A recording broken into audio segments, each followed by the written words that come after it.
Hey, Andrew. Hey Jane, how's it Final. going? Good. We're finally at the end. I know. Last session. What are your plans for the weekend? Um, Great question. I don't know. My partner talked about uh doing Barbenheimer on Saturday. Wow, both. Yeah, I don't know if we're going to. We'll see. She might just want to take it real easy. She It's said, supposed to be good. Uh-oh, yeah, does yeah. Imelda have the right? Hi, Imelda. Good. How are you?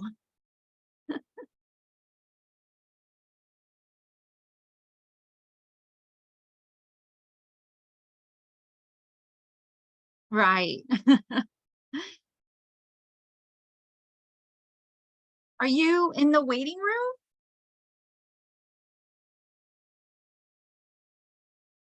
Okay. Our presentation. Yeah, you should jump on right now. Okay. See you soon. Okay.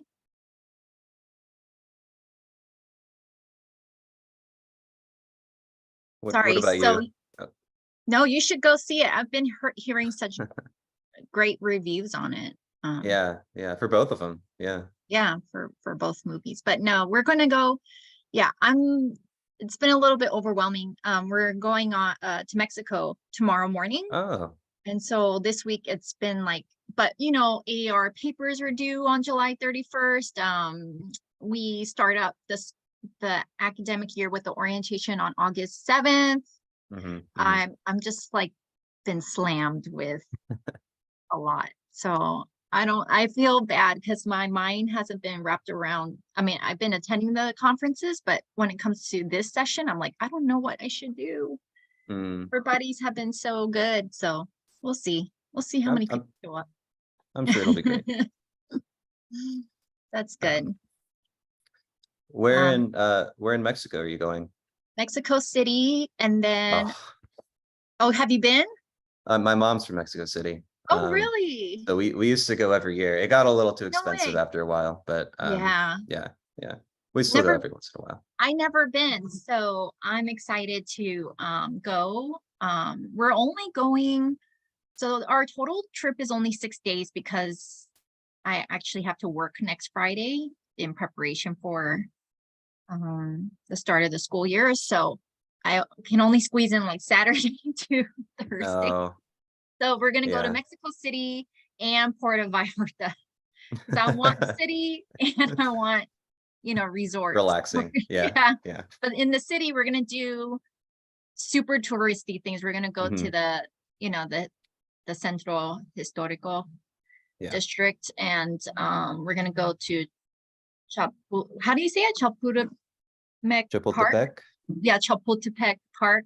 We're gonna do that. We're going to just eat a lot. Yeah, yeah, Yeah, everything. I have two kids. yeah. They're 8 and 11, so Oh. whatever we can convince them to Hmm. do, we'll do. Yeah. Are you gonna go see the pyramids, the Teotihuacan? Okay, so I want to. Is it worth out of our very short trip to do that, or should we just come back for it? So the last time I went was a long time ago. I don't Mhm. remember how out of the way it is. I know it is out of the way. Uh, I know that as a kid, I loved it. I thought it okay. was the coolest. Like you get, Yeah. and again, I don't know what it's like now, but we were climbing up the like all the Yeah. pyramids and I stuff. heard. Yeah. It was just They super still interesting. Yeah. they Yeah. still allow that. Okay, then I need to do that because I went to Guatemala when I was single before kids and did the same thing with Tikal, which is another Mayan Mm.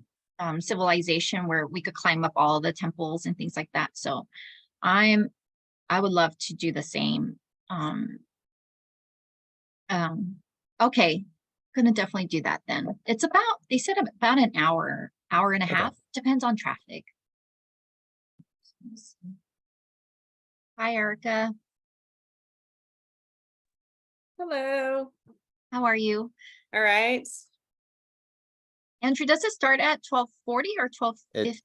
12:40? It's it says 12:40 on the program, and I think Okay. that hasn't changed, so. Okay, good. um, I know that yesterday, the last session only had a few when attending one of the sessions. It didn't have as many people, but it's okay.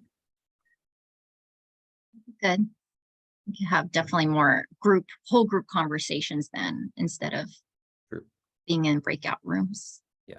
That'd be Well, nice. if you do need breakout rooms, just let me know and I can make sure those get set up. Okay, that sounds good. Let me go ahead and let me drop some things in chat, which we might not have to do. Let me screen share as well.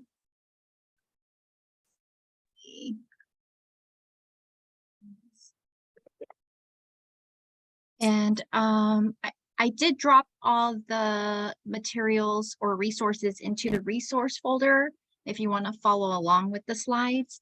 I'll also actually go ahead and share the actual slides.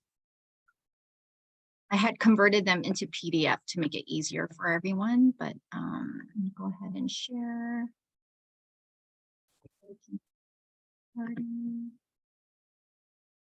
And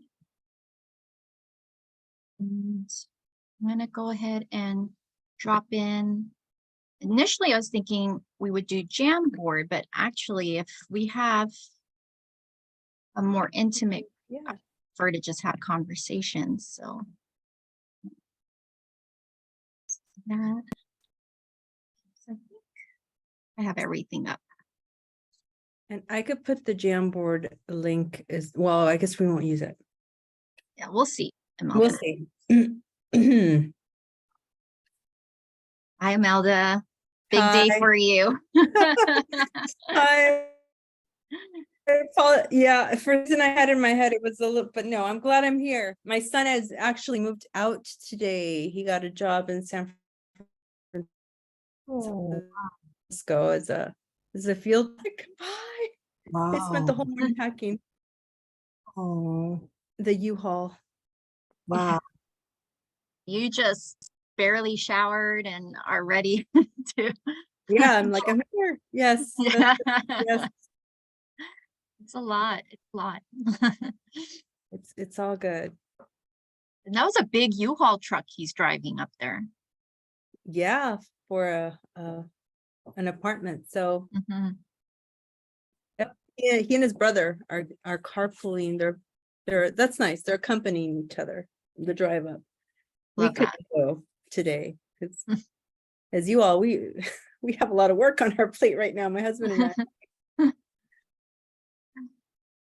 Well, we'll go ahead and get started since it's 4 minutes in. Here. And Imelda and I are happy to have a casual conversation since it's a more intimate group.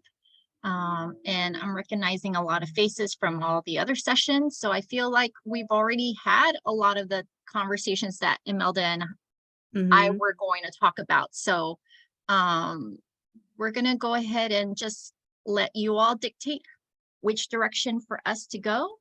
But I do want to start with, talking about who we are, because we do recognize that each of the programs have such different roles for supervisors, focus, or as Andrew pointed out, like orientation or philosophy of ed. And so I like to let Imelda do her introduction. Imelda, maybe you could even tell your STEM story, my favorite one about your father. Oh, it's yeah, so I'm a first gen Latina. My parents, my dad went up to school in 6th grade and my mother 3rd. So from a rural area in Mexico, and they immigrated here when in the late 70s, I'm sorry, early 70s. And it's interesting. And where I grew up actually in LA Unified, I really looked forward to school. I went to school in the 70s and there was still music programs. There were still, I looked forward to the LA Unified coffee cake. They're famous for their coffee cake. They are. But yeah, through that, I never saw myself really pictured in STEM, although I did gain greater presence and agency, ironically, through math, because math is what I could speak. I came monolingual in Spanish. So my kindergarten teacher thought there was something wrong with me because I did not speak very much in kinder. So my mom came in and she was like, what? She was surprised. The school thought something was going on at home that I quiet. It was really that I was just taking in the language. It was new for me. I had that silent period of just trying to understand what was going on. So those experiences, trying to navigate those spaces in ways that were unfamiliar for me, really had me do math in a weird way, because my mom could help me in math, that asset, right? The connection to my mom was there, the connection to my dad through there. So needless to say, I often say my dad was my first STEM teacher. He was my first science teacher. Every year we'd go to Mexico, and that is thought of as a negative in public schools, because you miss so much, right? That's often what our teachers would say, you miss so much, but at the same time we gain so much by gaining that familiarity and that connection to culture and community that gives us strength throughout the year. So every year we would go and he would take me hiking. He wouldn't call it hiking. He would say, oh, let's go to the campo. Let's go down and around and I'll show you where I used to walk the cows, where I used to plant the corn, and how we used to do it, and what we were able to eat, not eat on our overnight stays as they stayed out in the fields farming, how they used to till the soil with a mule. All of that had so much science embedded in it that I didn't really understand the connections until I majored in science and biology, and I really better understood how plants worked and how my dad's stories came alive through his own narrative, but connected to science. And it was beautiful for me to try to really bridge that. And that's something that I think often isn't highlighted in our schools, where we ask our students their stories around plants, their stories around food and cooking. There are so many connections that we can make to everyday life and to their own experiences by eliciting and listening. So that's, I strive to create and cultivate that environment with our students, the environment, but also that critical connection that we can bridge these worlds in ways where our students feel like they belong. Thanks, Imelda. I always enjoy hearing that story. And I'll try to keep mine brief so that we have time for everybody else to have those conversations as well in breakout rooms. But my STEM story is really about the model minority, a myth about Asians being great at math and science. My father was actually a philosopher and an author. He was a writer. And my mom similarly was into arts and being creative. And yet for some reason, growing up in Montebello, where there were two separate groups in my school system, there was the Mexican-American Chicano families, and then there was the Asian immigrant families. And the teachers just made assumptions about all the Asian students, including myself, where we were expected to take honors and AP classes in math and science. And I often had teachers shame me for not being good at math. And so I felt like I was supposed to be great at it. I wasn't thriving. I wasn't doing as well in those spaces. And I carried that with me through college and felt always like I was outside of STEM spaces, even though I was trying to pursue at UCLA an engineering degree. And so when I started teaching in an LAUSD school, I really felt like my role and purpose was to bring more joy and more help students feel like they belong in STEM spaces. And I appreciate that with Imelda's positionality in mind, we've really focused with our STEM pre-service teachers in bringing joy and healing into STEM spaces for their most vulnerable and marginalized students. And so that's our focus for today. So saying that, oops, sorry, let me go ahead and scroll down. I'm gonna ask you to do a couple Jamboard activities, and have a conversation about it in small groups. I don't know, I feel like maybe this is a little bit out of order, but I do want to say that in sharing your STEM stories, maybe we can think about like how this is more not just individual stories, but it is about like a greater institutional and systemic issue with STEM. STEM is always viewed as neutral, objective. There's no space for culture, identities, or conversations around politics or social issues. We often hear teachers say, oh, it's so hard to integrate good math teaching or good science teaching and be social justice. And fortunately, in our particular program, because our students are majority, we recruit teachers who are from marginalized backgrounds, that have identities that are similar to the demographic of our K-12 students.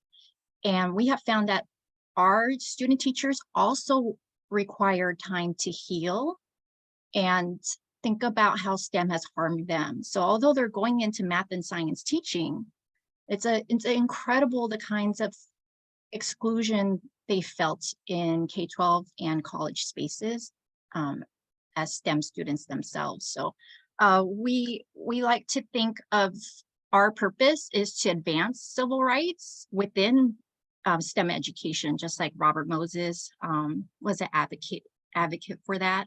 We also ascribe to McGee. This book is amazing. She talks about like just the whole history of STEM and how it's harmed so many of our marginalized students throughout the whole pipeline of K through college. And yet we and our society is harmed by that because we don't hear the voices of all the people who participate in our society, and that when large communities are excluded from STEM spaces, excuse what STEM and technology is for and what it does.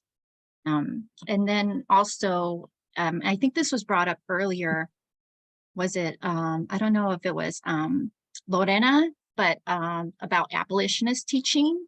And within abolitionist teaching is this fundamental core value of being anti-racist, but also, you know, although we're resisting white supremacy, I think what Imelda and I like to do as supervisors and faculty of STEM students is also to really center joy and love in STEM, because so much of the emotion has been stripped away from what science and math is. And so reintegrating that, because as Imelda said, you know, our history, our ancestors, they lived and experienced math and science all around them. And it was part of their integral culture and life. And yet we've compartmentalized it into something that is devoid of all those joyful feelings of community and relational. Yeah, I often connect this individualistic notion that has been so prominent in STEM spaces as antithetical to what we see mostly in nature. When we have quote unquote survival of the fittest, we actually have a negative cost to the people who are there. But whenever we have collaboration and community, you actually lift each other up. And often those stories for instance, in science and evolution and biology aren't highlighted. The ones that are highlighted are that survival, that individualism, but there's so much strength in being with each other, hearing each other, and recognizing each other's humanity, love, and joy, that we try to really bring those pieces in. Have fun on narratives. Most of our students, as Jay noted, over 70% of them are first gen. This is in our STEM cohort. Over 80% of them are students of color, 85 in some years. So we have, in terms of who comes to this space, they are hungry for this. They are hungry to belong in STEM. And we often hear, oh, your classes feel different. I don't feel like I'm in an undergrad or a STEM class. I feel like I'm in a community. I don't feel like I have to compete. So critical. We often hear that from our students. I don't feel like I have to compete with my peers. I feel like I can collaborate and we work together for this bigger purpose. So I think Imelda and I did enough talking, and you have access to the slides. So, so our title of this session is Healing and Rightful Presence. I'm going to skip this part, but it is a big part of, we have some authors and readings that we're happy to share with you in this work. And there are tenets to rightful presence, which is this belief that it's beyond inclusion. It's not just about diversity and equity and inclusion, but they have a right. Our students have a right to shape what STEM means for them and STEM education is for them. So saying that, we're going to go ahead and place maybe everyone in maybe some breakout groups have a discussion about the Jamboard questions. You can post on Jamboard or just discuss or do both. But introduce yourself. What is your role and context in your program? What is a STEM story you would like to share? And also, when thinking about supervision and walking into all these classroom spaces, what is it that you want to see or feel? What do you want students to see or feel in those STEM spaces? And so maybe 10 minutes. And Andrew, how many rooms do you think we need, Imelda? Maybe 3, 2? Maybe 3. Yeah, 3. Maybe 2? Wait. 3, so they can have An intimate conversation. Yeah, these conversations can be deep. Sure, let's do it. All right. I'll go ahead and open those now then. Thank you, Andrew.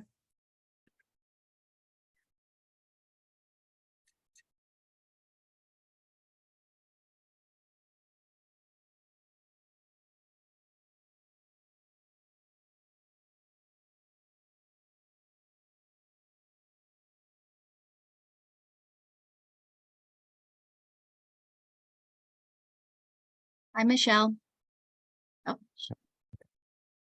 And I'm happy to hang out in here, and if anyone joins late, direct them to a breakout room, and let folks know when they're going to be brought back, stuff like that. All right, sounds good. Should we join one then? Yeah, why not? Which one I'll do you want to join go? 3 because they only have 2. Okay. And then, but yeah, this is going fast. It's already gonna 30 minutes, right? I know. Okay, I got the time. You have 40 minutes. For some reason, I thought we said we have 40 minutes left. Yeah. Okay. Yeah. Okay. All right. It'll be but good. It's going fast. Yeah. All right. Okay. So I'll join room 3. All right. I'll join room 1 and then 2.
Can you hear me, Mary?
Hi, Mary, can you hear me?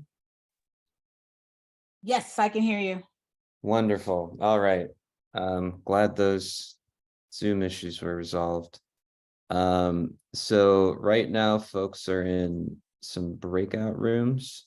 All right, I can wait till they come back. I'm good. Okay, it might be a little bit of time. I don't know exactly how long they were planning to stay in those rooms, but for the time being, at the very least, I can share some links to some of what's been going on so far. So that first link is the slides, and then the second link is Jamboard. a Jamboard. Yeah, and I think that's what they're working on right now. I'm happy to put you in a room with Go ahead. If we can do that, that's fine. Do I need Yeah. to click on a link? You don't, I think you'll probably want to look at the Jamboard. But you should have access to those even if I put you in a room, I believe.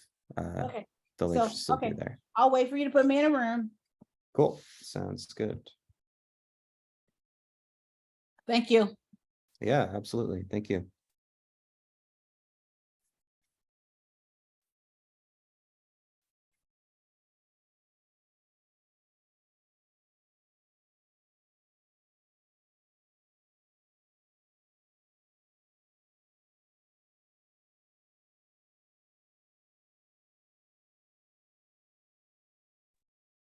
Hey, Andrew, Hey. I didn't even check the Jamboard, but maybe we can just ask people to spend a couple minutes of their breakout time I can put that in break broadcast. Because I know someone just got into a room, right? Mhm. Yeah, I shared the Jamboard and the slides with them. So Okay, they great. should have access to those. Let me just message them, maybe 2 more minutes. Yeah, 2 more minutes. If you have time. Please, make this meeting.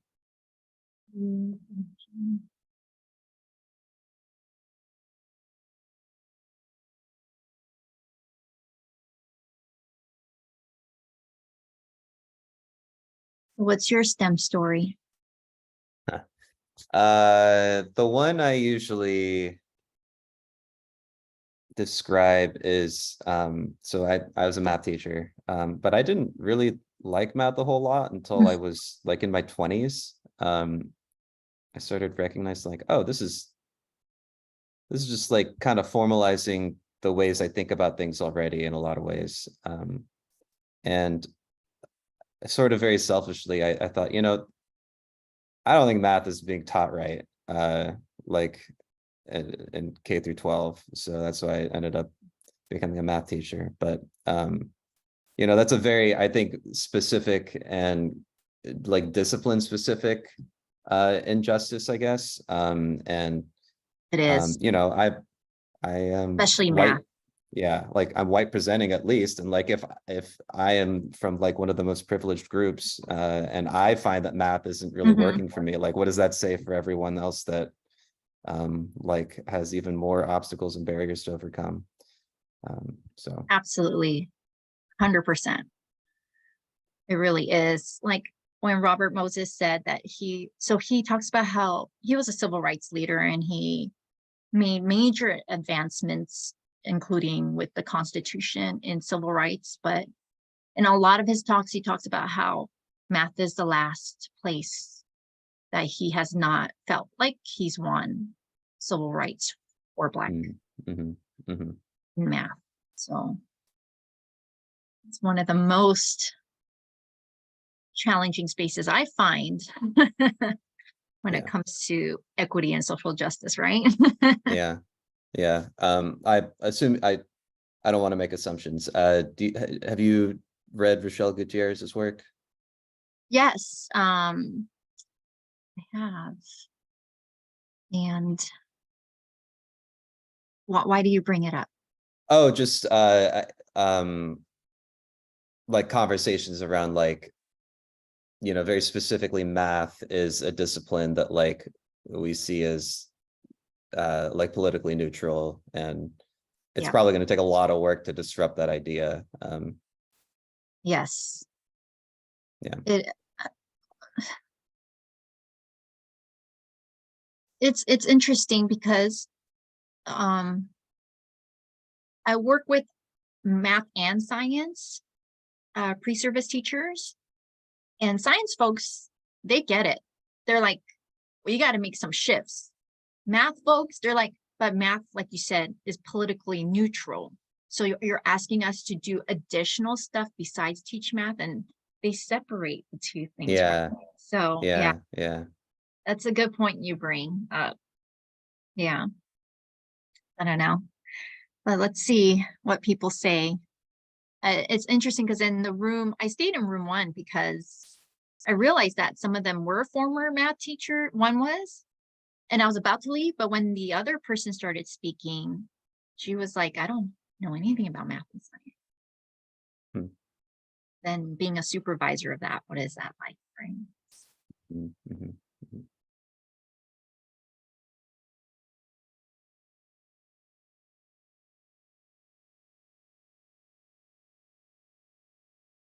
Hi, welcome back. Just wondering if anybody had thoughts. I don't know, Imelda, did you hear anything good in your room?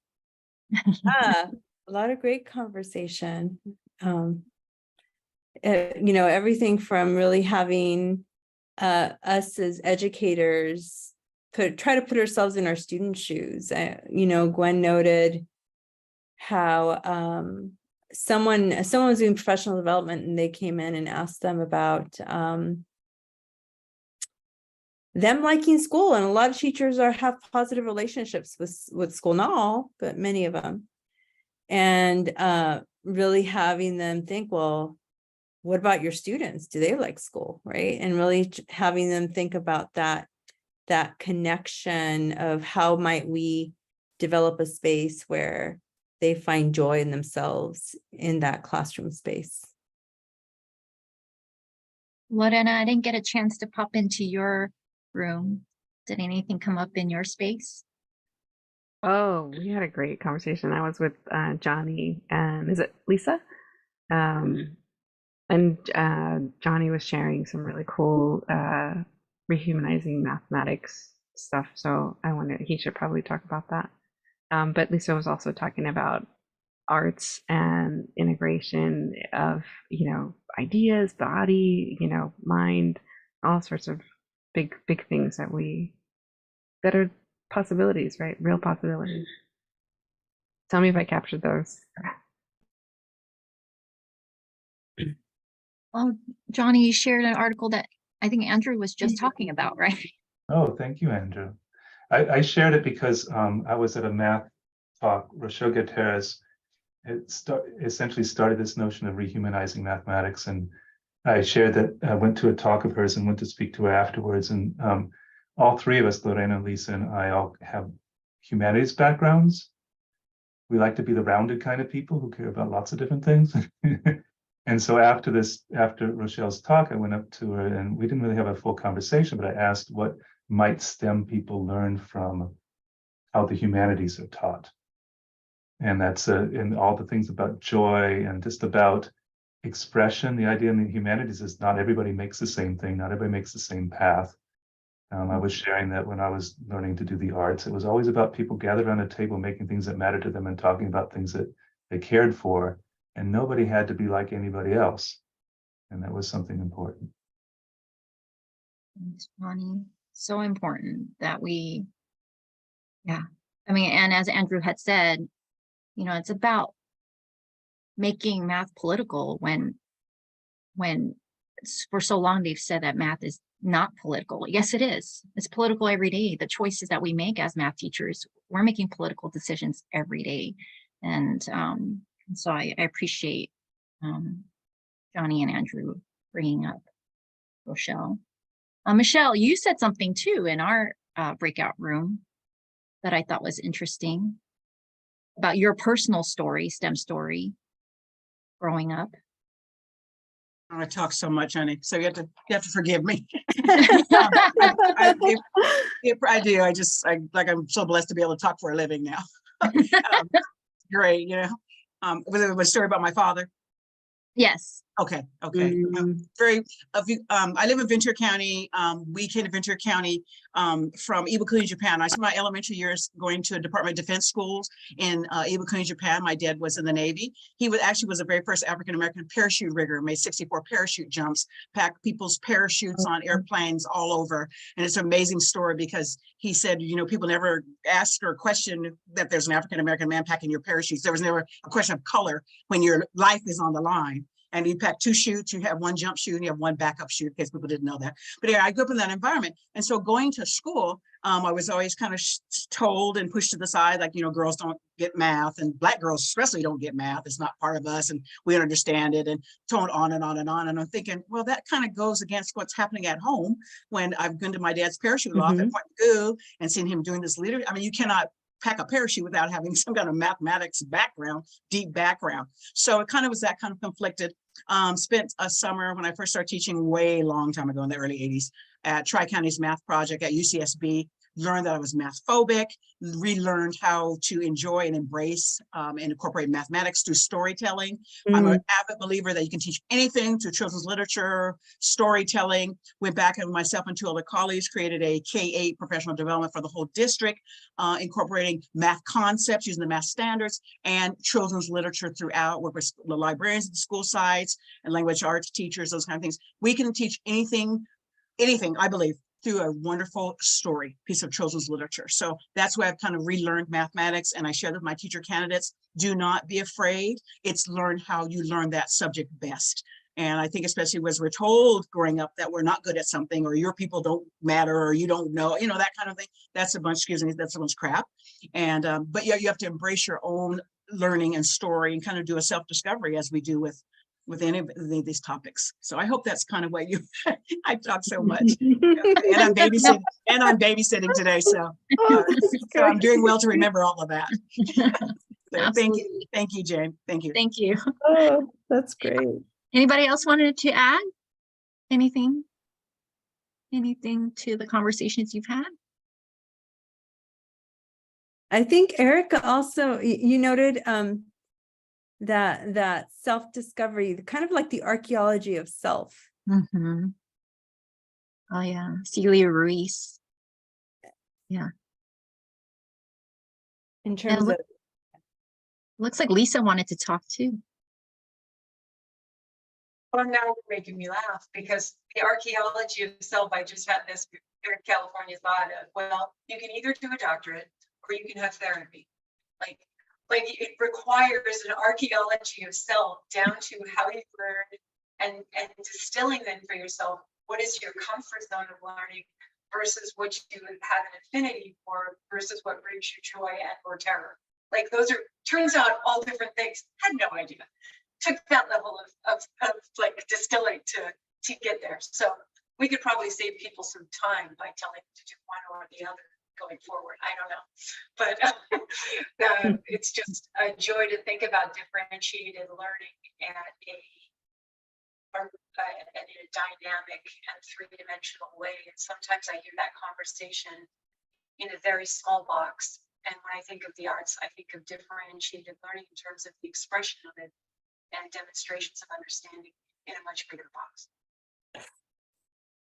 I appreciate you bringing up.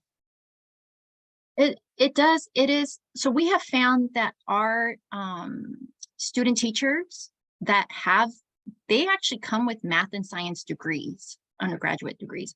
And yet when we have them delve into the archaeology of themselves, of their STEM stories, so much of their stories are actually quite negative about STEM.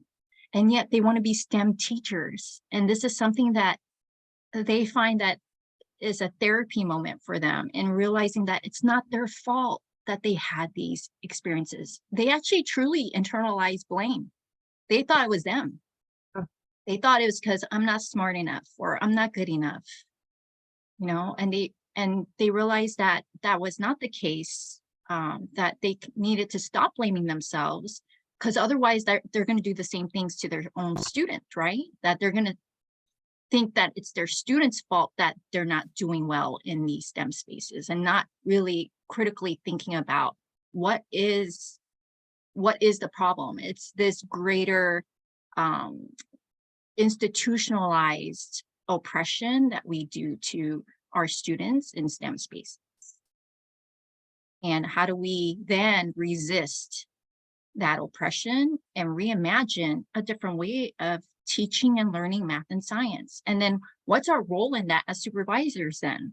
How do we center that vision for change and kind of hold that pillar for them as they're trying to figure out for themselves what that all means and unpack all their emotions and history around it. And so saying that, how much time do we have? Okay, let me go ahead and share. Yeah, but we have about 10 minutes. Okay. So just wanted to maybe go on to the next steps of thinking about and so I think there's been a common theme of like, wow, and I like what Andrew said when I was talking with him, like, do you want to speak about your feelings about being white and privileged? And so what does this look like for, I don't want to speak for you, Andrew. Oh, I mean, you know, I never got the impression that math education was working for me as someone from a pretty privileged background. So when I started teaching, you know, I started reflecting on, well, what does that say for the students that have like far greater obstacles, far greater barriers to overcome in their math journey? Yeah, I think that's a big motivation for why I decided to start teaching math. Great, I know. And so keeping that hope up for our very brand new math and science teachers, that they can do something different and not just reproduce what they've experienced. And I think that's something that came up. I think Nellie was talking about that, like how so much of what she sees in supervision is our students reproducing the traditional harmful ways of teaching math and science through lecture, through this is right and wrong, there's only one way, instead of what all of you have brought to this story about data, about telling stories and connecting it to our lived experiences and our familial ancestral experiences. And it's so much more, it could be so much more rich experience for our students. Sorry, Lisa, I'm looking at chat now. In your conversation, do you consider turning the curriculum on its head and starting Enrolled with math and science rather than the classroom? Would that address creating humanizing experiences for students and TCS? And Erica mentioned UDL. Yes, I mean, love to have this conversation with you about your thoughts about what you think math and science could look like and what we can do. And so that is actually the next thing that I'd like us to think about is having a vision for it, and then how we would engage in it. And initially, Imelda and I had thought about like going over a observation protocol, and do you still have access to it? It's in the resource folder. But with only 10 minutes left, I think what I would prefer to do is to have you go back to those Jamboard slides and look at slides 8 through 11, and maybe have a discussion about how do you envision your role as a supervisor in STEM education? Now that we've had this conversation and maybe thoughts are swirling about this upcoming year, what is something that we can do that's healing and brings a rightful presence to our most marginalized students? What can we commit to in centering a change in the way math and science can be experienced for our Black and Brown students, for our students who are LGBTQIA+, for our students with disabilities, who are often excluded from any kind of STEM conversation? How can they see themselves in it? And so let me give you some silent time to maybe think about these two questions. And then we'll open up breakout groups.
you've never used a Jamboard, you can put a sticky note and write in it and then expand it or shrink it as much as you want.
Right, I'm gonna go ahead and open up breakout rooms again, or I think actually, Andrew, you're in charge of that.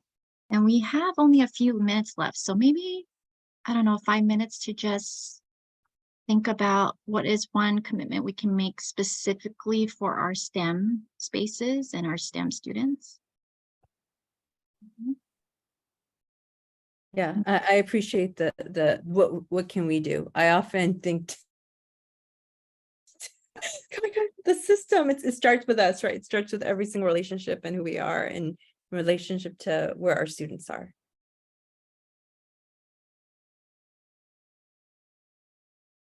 Same rooms as before. Sounds good. Thank you. Thank you, Andrew. Thank you, Andrew. Sure thing.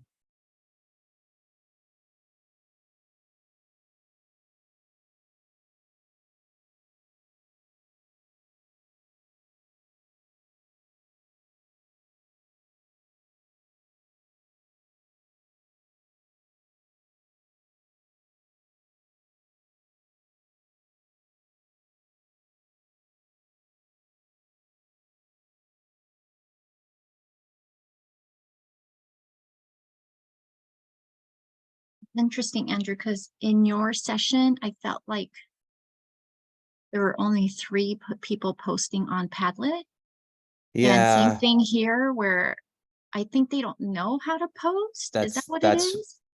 that's my suspicion as well. I don't really, I don't know though. Because it seemed like they had a lot of thoughts in your session Mhm. when we were in breakout groups, but it didn't look like they had written that out. Yeah. And then I'm seeing the same with the Jamboard. Maybe they are writing on like a separate, journal or paper, but they're not writing on the actual Jamboard. I felt like it was safe to assume everyone knows how to use Jamboard and Padlet by this point, but maybe that's not a fair assumption to make. Something to I keep in agree. mind, I guess. And when I forget, yesterday we were in a session where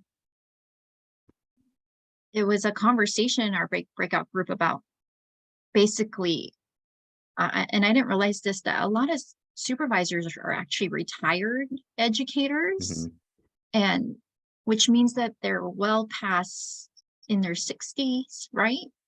And so I do imagine that. And then someone had brought up today at a breakout room, like with the tech stuff, that she feels like we need a tech PD, and that tech is really kind of like the barrier in terms of social justice as well. And so that was really an interesting conversation.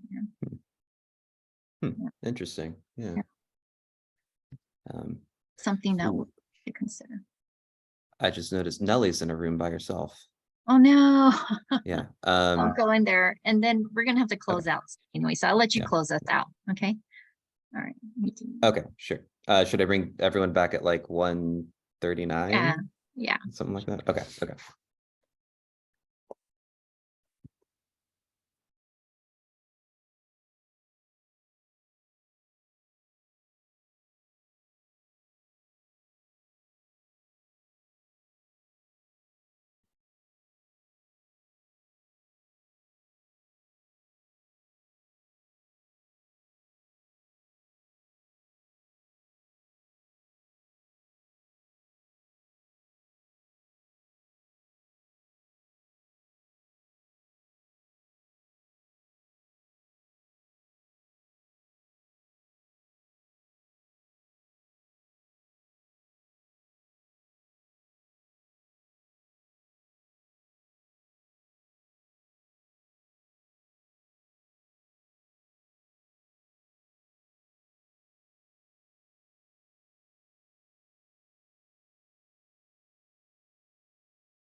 All right. That was quick.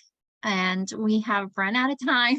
Nellie and I only got to talk for like, feel like 10 seconds, but thank you so much for being here. And I appreciate you joining us on a Friday afternoon. Is there anybody who wants to say anything before we say our official goodbyes? Well, just one thing that we have to find out what our students are, as a teacher, we have to find out what our students' stories are for the student teacher to find them out before they can really be, effective. Agree, Gwen. Absolutely agree. Thank you, Gwen. All right, we have exciting sessions to come, and resources are there. Like Jane noted, we have a framework, a process, but in that process, always better understand how and why our students got to those instructional decisions, and so much of it stems from who they are and who their students are. Yeah. Thank you so much. Okay, see you at the closing session. Thank you all. Thank you.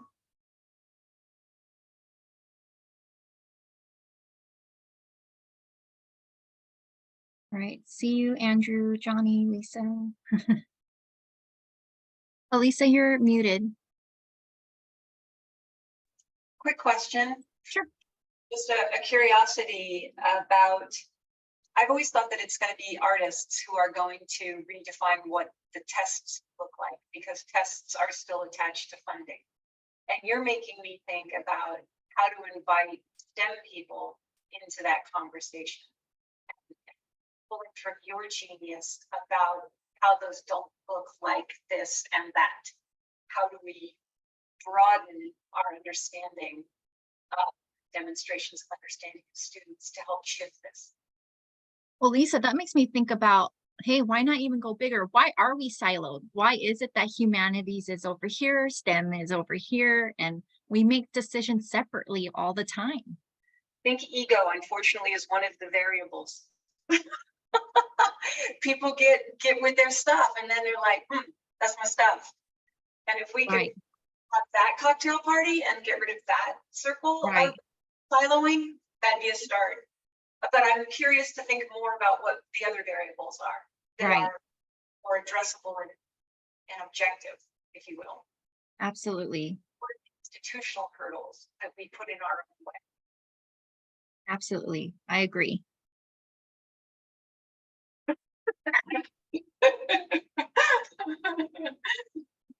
Thanks so much, Lisa.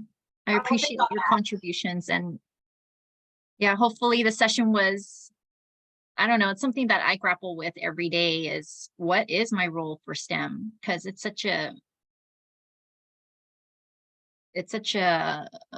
a traditional space in a time when we should be thinking of new ways, like you said, like even with assessments and things that go beyond STEM spaces.